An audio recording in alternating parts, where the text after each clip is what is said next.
Ik ren even naar uw intussen redelijk beroemd wordende Kietscherige Gouden Bank. Daar zit het wel heren op.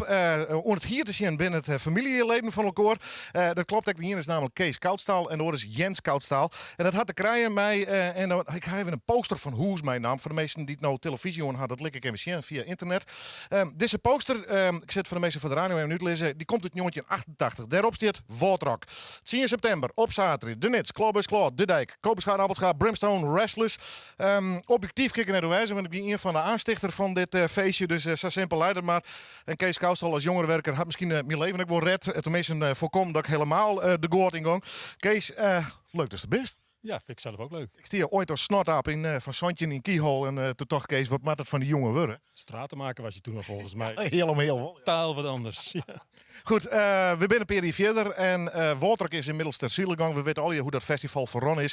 Dat waard na een periode een metal festival. Groot succes, duizenden mensen mee als toppen, denk ik, die in mijn Iron Maiden. Maiden, 12.500 mensen.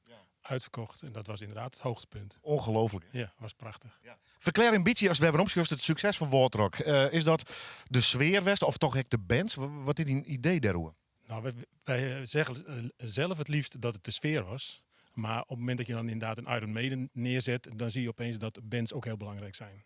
Kijk, we hebben altijd gezegd voor de sfeer komen ongeveer 5.000 à 6.000 mensen. En de bands, daar komt de rest voor. Nou goed, dat ga ik heel lang volhouden. Of we met z'n allen, want het wie een soort metal-familie op een gegeven moment altijd op hetzelfde plak. Lees even uit, nog even een keer waarom het er eigenlijk stop is. Want een hele grote vragen binnen nog steeds hoor. Ook een hele hoop speculaties. Yield of de locatie of weet ik al wat wie hangt de reden? Het geld is gewoon de reden. Kijk, we hebben het jarenlang kunnen doen op een goede financiële basis. Nou, het laatste jaar, toen hadden we een begroting voor 7.000 bezoekers. Er zijn er maar 5.000 geweest. Dat betekent dus een enorm verlies waar we dus onze reserves mee opgebruikt hebben. Ja. En wij wilden geen festival organiseren waar we geen geld achter de hand hadden. Dus toen hebben we ervoor gekozen om te stoppen. Ja. Wie in de bands echt te duur, wat dat onbelangrijk? Nou, uiteindelijk de bands in het hele budget is maar een gedeelte. Alles wat er tegenwoordig omheen georganiseerd moet worden, is ook een enorm bedrag. De beveiliging, de dokters die er opeens moeten zijn. Nou, al dat soort dingen die er tegenwoordig bij een festival omheen komen, die maken een festival duur. En natuurlijk zijn de bands ook duur. Kijk, we begonnen, je liet net het affiche al zien, met inderdaad de Nits en de Clawboys Claw enzovoort. Toen hadden we een begroting van ongeveer 15.000 gulden. Nou, even als tegenhanger, het jaar met Iron Maiden hadden we een begroting van 1,2 miljoen. Ja. Dus je kan even zien wat het verschil geworden is in die jaren. Ja, dat is enorm. En er ben ik enorme risico's die ze op een gegeven moment toch nemen mast om zo'n festival tenminste zat het weer terug te zetten. Hè. Je hem hier misschien een stapje waarom kennen, maar ja, dan wie het Woodrock net meer west. Dan is het geen Woodrock meer. Kijk, we hebben dat gezien bij Dynamo. Ja goed, dat was een enorm festival met meer dan 100.000 bezoekers op een gegeven moment. En die is geëindigd met een bezoekersaantal van 2.500. Nou, dat traject wilden wij niet doen. Nee. Dus vandaar dat we ervoor gekozen hebben op een goed moment. We hadden bij niemand schulden. We hebben gewoon gezegd van nu is het gewoon mooi geweest en we stoppen ermee. Maar nou net helemaal. Nee, niet helemaal. Je wou nog praten. Want ik ga even naar Zoon. Jens, want toen had het van Heid leerd te organiseren. Ja, klopt. In de kinderschoenen, hè? Ja, prachtig. Ja, vanaf mijn 4e, denk ik. Ja. Tot nu. En er was nog een bureau, onder andere met Jan Gaastra en Johan Koster, weet ik, zou u de Holle Meisje Treien. Bevrijdingsfestival, nog iemand onder oren. Ben nog druk met de T10-nacht, weet ik. Ik kwam er even tussendoor. Huldiging Cambuur heb ik nog even georganiseerd. Ja. City Proms, nou, waar deze jonge talenten van binnen, de heb ik nog een stem in jullie ook? Ja, absoluut. En we zitten vandaag op kantoor, gisteren ook een stukje om het TT-festival weer een beetje te produceren. Was een beetje achtergebleven, een dagje extra erbij. Ja. Dus Drok er al om? Absoluut. Okay. Het is misschien een pijnlijke vraag, maar kist u die eerste Woodrock nog herinneren? Als snotaap. Mijn eerste Woodrock die ik kan herinneren is 91, denk ik. Dus vanaf het metal tijdperk. Wat wist toen? Toen was ik 7. Ja. Kist het echt nog herinneren? Ja, dat kan me nog wel herinneren. En wat kist nog herinneren? Ik bedoel, misschien wel de drek of de herrie of de patat. Nou, voor mij was het een hartstikke mooie dag. En toen zijn we met de ouders of met moeder zijn we naar het terrein gegaan. En daar hebben we met van die grote oordoppen op mochten we het festivalterrein over slinteren, zeg maar. Ja, want Harry meidje, dat zit er wel in natuurlijk. Hè? Dus moest de hekker als ben ik mee uitzien. Goed, het is net samen dat je meer zit, Joert, hè? Nee, klopt. We gaan een Woodrock-reunie organiseren. De Woodrock Reunion. Te gek, man. Wanneer zullen het barren? 16 november. Ja. En in Bergen, Sporthal Westermarkt. Dus waar we in 92 of we met z'n allen zijn begonnen, zeg maar. Ja. Waarom een reunie, Kees? Nou, eigenlijk waren we, waarom het gekomen is, wij waren zelf als Woordrok van plan in 2014 iets te gaan doen. Want het is 5 jaar nadat we gestopt zijn. En toen hadden we zoiets van, nou, dan moeten we iets reunieachtigs gaan doen. Maar er was in Burgum en omstreek waren een aantal wat oudere jongeren ondertussen. Die dus inderdaad ook jarenlang meegeholpen hebben aan het Woordrok Festival. Die hadden zoiets van, nou, wij willen sowieso wel iets met metal. En die waren dus van plan om dit jaar in november iets te gaan doen.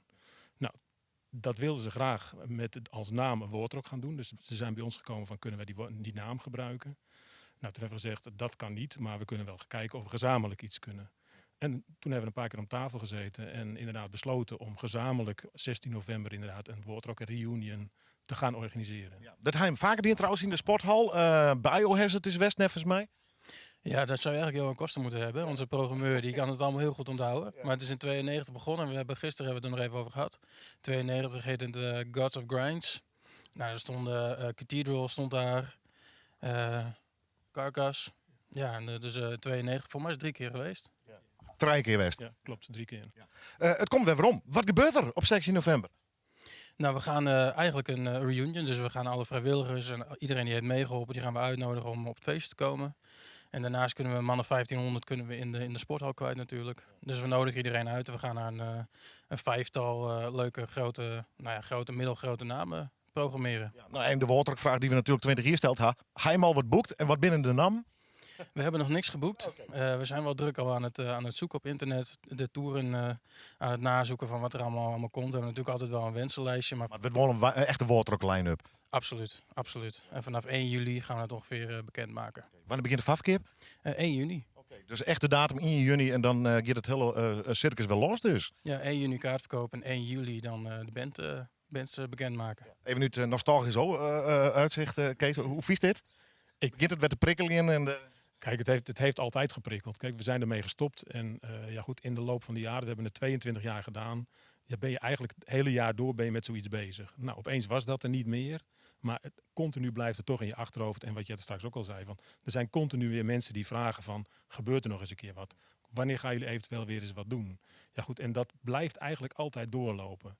Dus op die manier ben je er ook wel weer mee bezig. En nu inderdaad dit dan weer van de grond komt, denk ik van ja, hartstikke leuk om weer te doen. Ja, en ik hoop inderdaad dat er inderdaad ook het wordt wat wij ervan verwachten. Ja. Oftewel dat we binnen de kortste keren uitverkocht zijn. En dat je dus echt een heel leuk feestje kan doen. Waar mensen die Woordrok ooit bezocht hebben, dat gewoon weer elkaar weer zien. En dan gewoon echt de reunie van we zien elkaar weer. En ik denk daar aangekoppeld, maar goed, ik heb het nog niet met de anderen erover gehad. Maar ik denk een van de dingen bij de reunie die eigenlijk zou moeten, is weer een presentator. En er is één presentator die dat jarenlang gedaan heeft. Ik voel hem aankomen. Dus die echt hoort bij een reunie. Ik ben er, ja. Ja, helemaal goed. Natuurlijk. Dat is geregeld. Ja, ik was zwaar beledigd geweest, ik me niet hard gevraagd. Maar even heel simpel, kwart nog even. Het grote festival, komt dat ooit nog terug? Ik denk het niet. Goed. Nee, maar dat we daar even duidelijk gaan, want er zijn Facebookpagina's om dat festival weer om te krijgen. Nee. Of er moest inderdaad nu op dit moment gewoon een financier opstaan die zegt van nou, wij hebben voor jullie een zak geld waar je dit mee kan gaan organiseren. Nou, ik denk niet dat dat gaat gebeuren, dus het wordt hem niet, denk ik. Ik show je hem 16 november. Helemaal goed. En we horen iedereen op de hichte, want vanaf in juni krijg ik wat bandnamen en dat soort zaken. Ja, absoluut. Hou ons op de hoogte. Doen we. Oké, mooie visie dit, hè? Dave? Ja, prachtig was deze nog. Maar nog een keer aan je meidje. Goed, 10 september 1988, jeugdsentiment. Kees en Jens, tegen dank voor je komst. Succes met Woordrok. 16 november, de reunie in Burgum. En ik ried je hem gewoon, keep ik voor elkaar, want dat wordt een fantastisch feest.